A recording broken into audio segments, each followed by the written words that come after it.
Good morning. It is day 29. That means that we are just 2 sessions, today and tomorrow, away from completing a 30-day journey. If you made it this far, congratulations. It is quite a sense of accomplishment.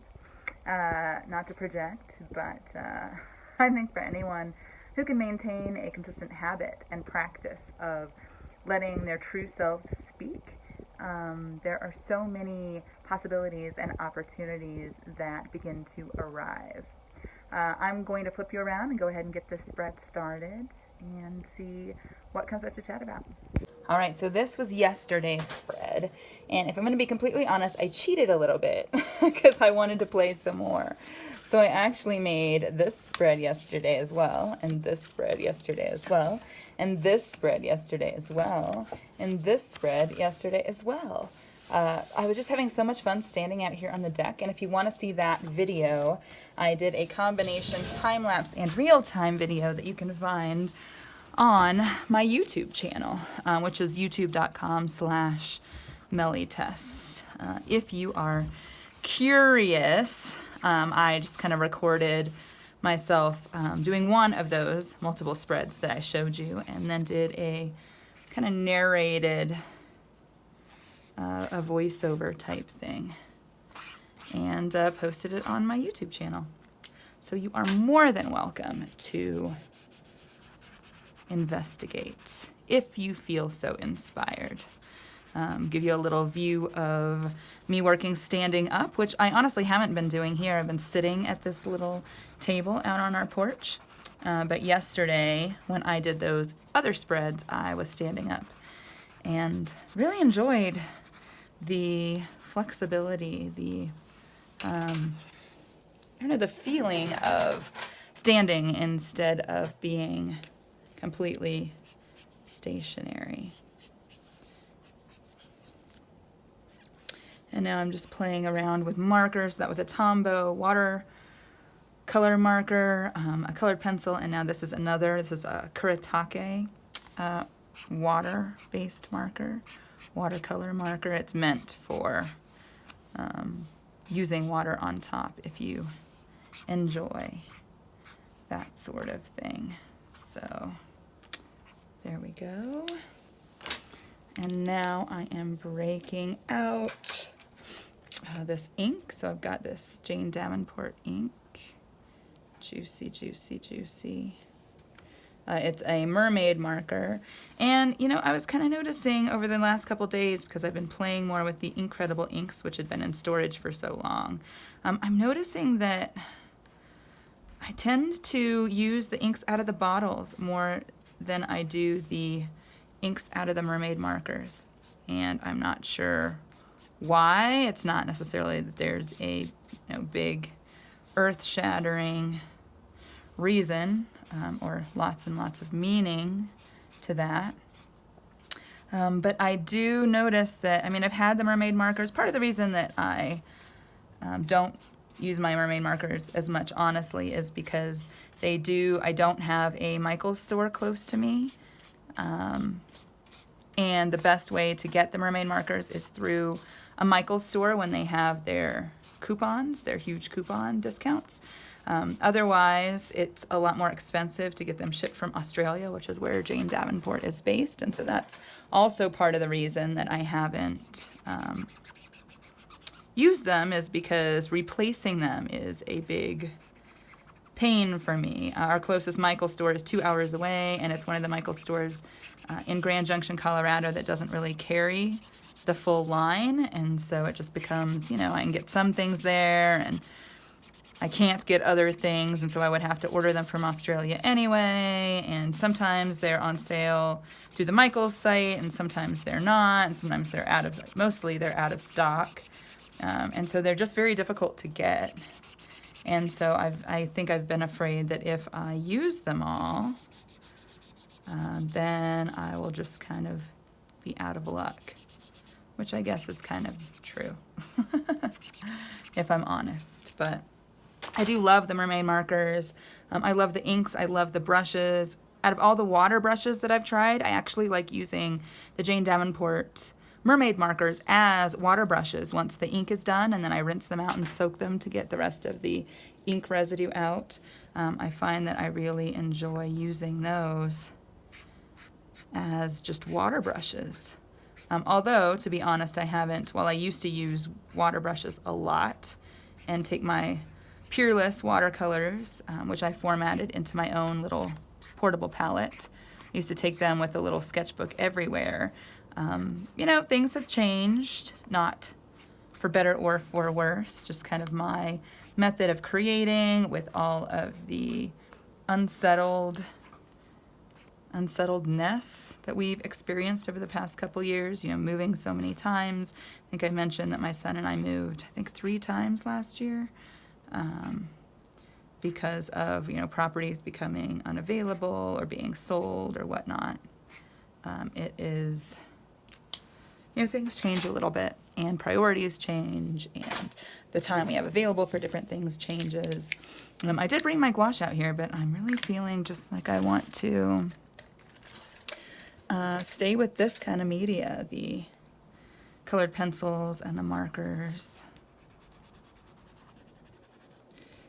And just adding some more scribbles. It was the artist Juliet Crane that got me more comfortable with and really beginning to delight in scribbling. She does mostly character type drawings in a very whimsical style, but I took a few of her courses a few years ago, and it was her courses that really encouraged me to free up. I did enjoy Flora Bowley's course. I took her Bloom True course at some point, which was helpful. Not quite as freeing, I would say. For whatever reason, I can't even tell you why, honestly. There's nothing wrong with her courses or anything like that. Just Juliet Crane, for some reason, while she does, you know, she creates specific paintings throughout the course. It's not a you must paint like me, you must draw like me kind of thing, which was very nice. Now I'm feeling drawn to add some more pattern here.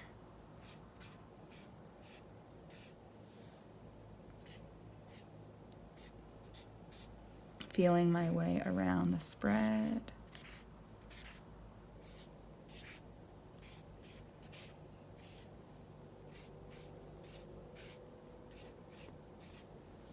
And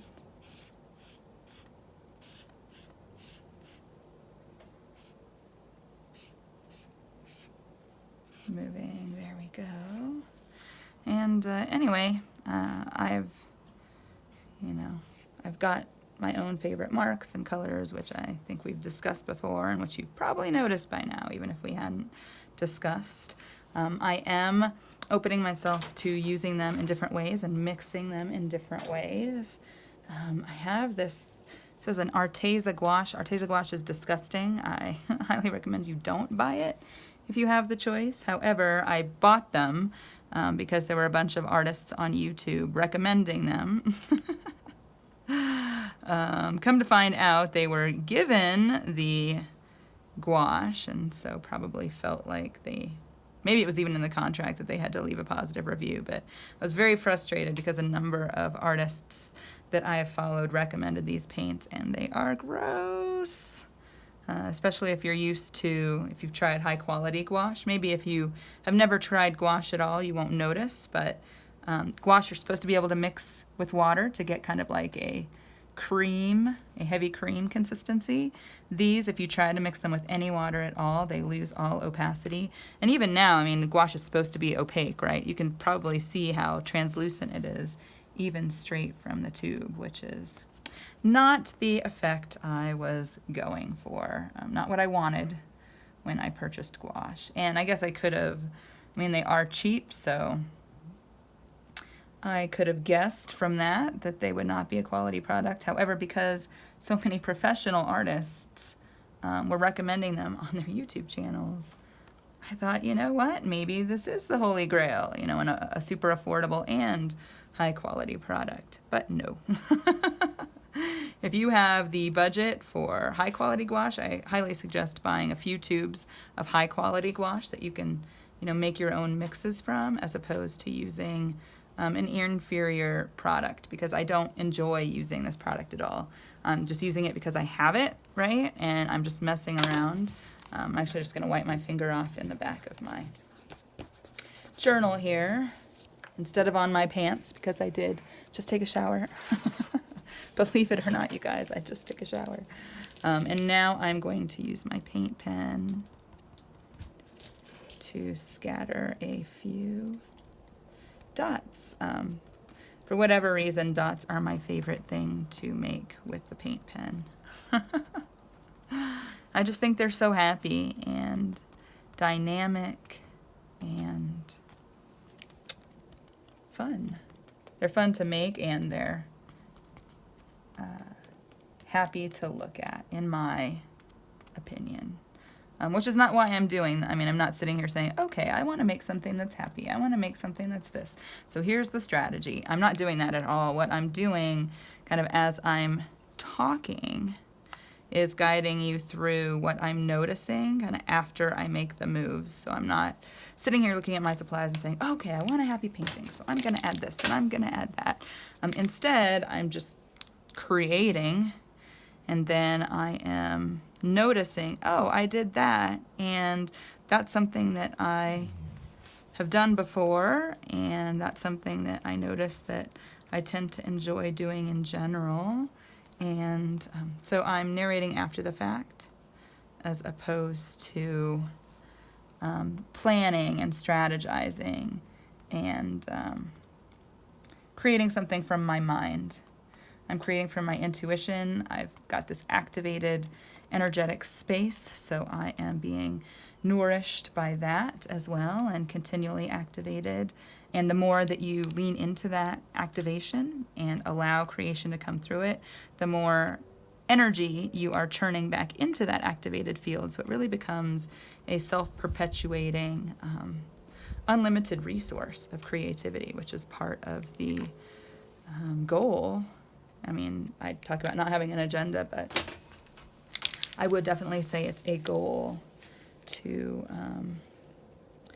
have some sort of generated, you know, I did feel inspired to call this series Create Momentum. And this is just my paint pen needs a little help here. So, and here, and here.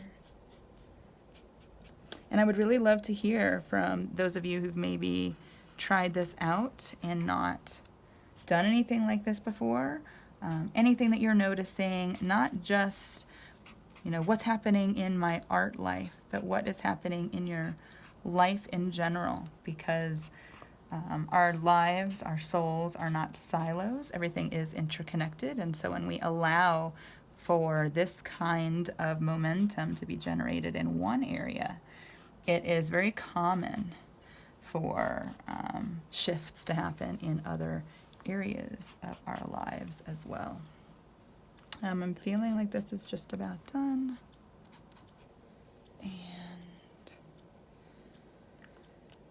And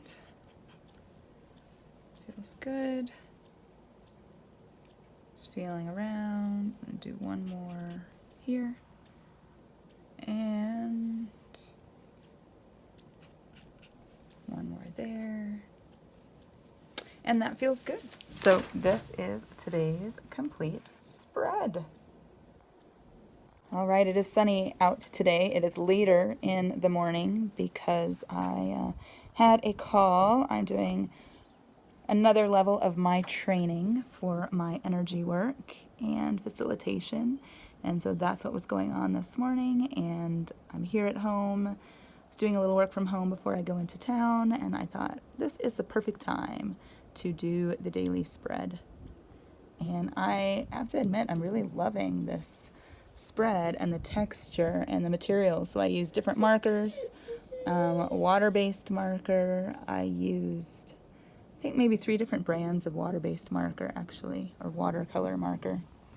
Colored pencil, that little bit of gouache, the nasty Arteza gouache, and paint pen. And with that, day 29 is complete. I feel really light, personally. I feel like we have really generated something magical, and look forward to the continuation tomorrow in day 30. And I look forward to see what intuitively I feel called to explore / offer / lead next. See you then.